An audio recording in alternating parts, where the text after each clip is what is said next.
G'day chemistry students. In this video, we'll be looking at dot points 5.2.1 and 2 again. This is the final video on Le Chatelier's principle. We're going to be looking at a bunch of other different changes that you could make to equilibrium systems, and we're going to look at how Le Chatelier's principle and collision theory explains some of these scenarios. Let's get into it. So to begin with, we're going to be looking at systems that involve the equilibria of gases. And to understand some of the changes that can happen in these unique circumstances, it's probably important to just have a little bit of a quick refresher of some of the concepts around ideal gas law and some of the variables and properties that describe gases. So first off, I want to have a look at an animation that we have used in the Year 11 component of the course to visually show the relationship between pressure and volume. So with this animation, what I want to be able to do is show the relationship between volume and pressure by ensuring that the mass, the number of particles, and the temperature of the gas remain constant. So what I want to show is that if I were to change the volume of a gas, that the pressure also changes as well. As the volume of the gas decreases, the pressure of the gas increases. And opposite to that, if I increase the volume of the gas, then the pressure that's pushing out on the external parts of the walls of the container, that pressure will end up decreasing. And so we can see that here with the relationship between P and V. If you have a container of gas where the particles cannot enter or exit, that means that the mass stays the same and that the temperature doesn't change as well, that there is a relationship between pressure and volume. You change one, the other changes as well. What we also know is that all gas particles will take up the same volume in a container regardless of their particle size. So if I have a mole of hydrogen gas and a mole of water vapor, particles have different sizes, different masses. Because they have the same number of particles though, they will end up having the same volume if they filled up a container. They would end up having the same volume. And so what that means is if you have a mixture of gases, you can start to talk about this idea of partial pressure.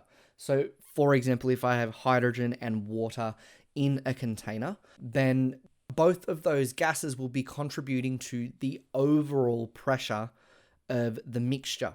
So for example, if I had a mole of hydrogen gas and a mole of water vapor, then we would expect 50% of the pressure to be generated by the hydrogen and 50% of the pressure being generated by the water. And to continue on with that idea, if I had a mole of hydrogen gas and 3 moles of water in a container, both as gases, then 25% of the pressure would come from the hydrogen and 75% of the pressure would come from water. So we may be able to use this idea of pressure as it's related to concentration. And that's because both of those measurements, the partial pressures and the concentrations, are dependent on the number of particles present. So let's actually start talking about how we can change pressures for a set of gases which are in equilibrium. So usually we would see pressure changes through volume change. So as we said before, there's a relationship between pressure and volume. If we decrease the volume of gas in a container, then that's going to build up and increase the pressure. And converse to that, if we increase the volume, make more space, then that's going to decrease the pressure that the particles exert on the external walls of the container. For this example here, where pressure is increased, then the favored process is going to be the one that reduces the pressure within the system. And that's according to Le Chatelier's principle. We make a change to the system. The system is going to try and do the opposite of whatever that change was. So in this example, what we want is to reduce the total number of particles. If we look at the example that I'm working with here, A plus B forms AB, and its reverse. What we can see is that the forward process is actually going to reduce the number of particles present inside the container and thus reduce the pressure. As a result, we're going to see a right shift, a decrease in the concentration of AB and an increase in the concentration of AB a single molecule. Opposite to that, if we increase the volume and decrease the pressure, then the favored process is going to be the one that builds the pressure back up and increases the total number of particles in the container. So in that instance, what we would be seeing is a left shift, which would end up producing more particles. So there'd be an increase in the concentration of A and B and a decrease in the concentration of the AB molecules. Now, this is a very simplistic way to sort of explain what's going on or predict what's going on through Le Chatelier's principle. We can also make this explanation using collision theory. It does become a little bit more complex, and I'm probably only going to be giving part of the answer today, but let's go through this flowchart. So similar to other collision theory examples that I've done before, here we have nitrogen dioxide and dinitrogen tetroxide. In this example, what we're going to be doing is compressing the system. That means dropping the volume and building up that pressure. In this instance, what that's going to mean is because there's less volume, the concentration of nitrogen dioxide and dinitrogen tetroxide are both going to increase. There's going to be the same number of particles in a smaller volume, which means that the collisions for both the forward and the reverse process are going to increase. More particles jam-packed together means more collisions, and that's going to work for both the forward and the reverse process. However, because the left-hand side here has more particles, what's actually going to end up happening is that the increase of collisions for the forward process is going to be greater. And explaining exactly why that is comes down to concentrations and all sorts of other quantitative measurements, which I'll probably explain in the coming weeks.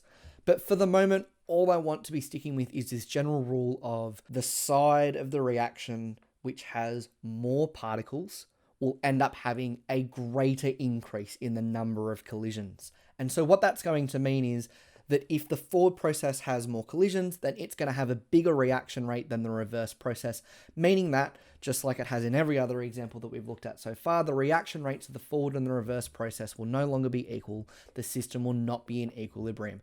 And that forward process will continue to dominate until there's been enough dinitrogen tetroxide to be produced so that the reaction rates are able to balance out and equalize.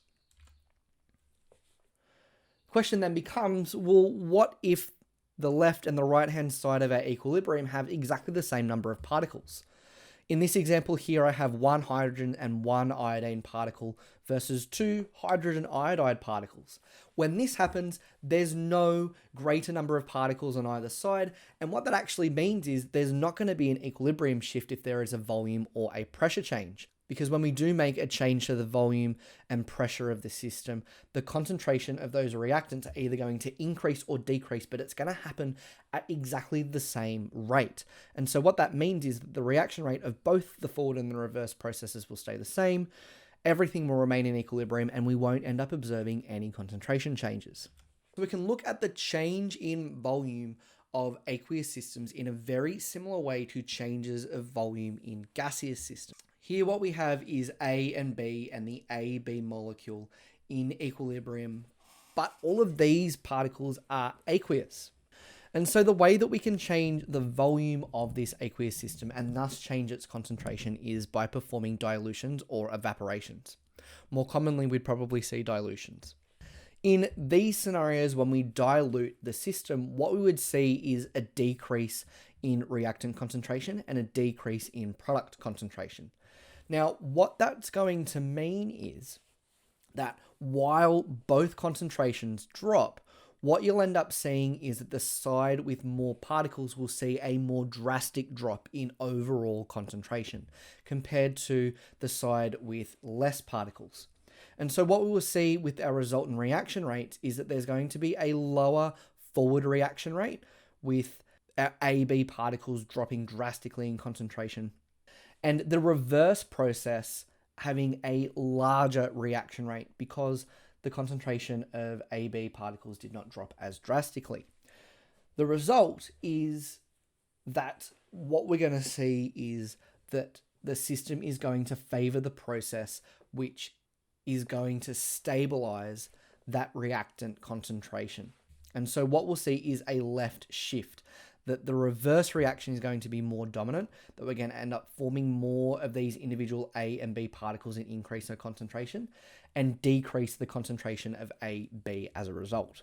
And the reverse process would look very similar, but just everything would be the opposite for a scenario where there is evaporation. The last thing that I want to talk about today is the impact of catalysts on equilibria. Now, we already know that catalysts will increase reaction rate because the energy of activation for a reaction is dropped with the presence of a catalyst. So rather than this blue energy requirement being there, we work with the red energy requirement, which is lower. And so what we can see is that the energy of activation for the red one is both lower for the forward process and for the reverse process. What that means is that the forward and reverse processes are going to happen faster. There's going to be more reactions more often, and the reaction rate of both those processes is going to increase. But with catalysts, that forward and reverse reaction rate is going to increase equally.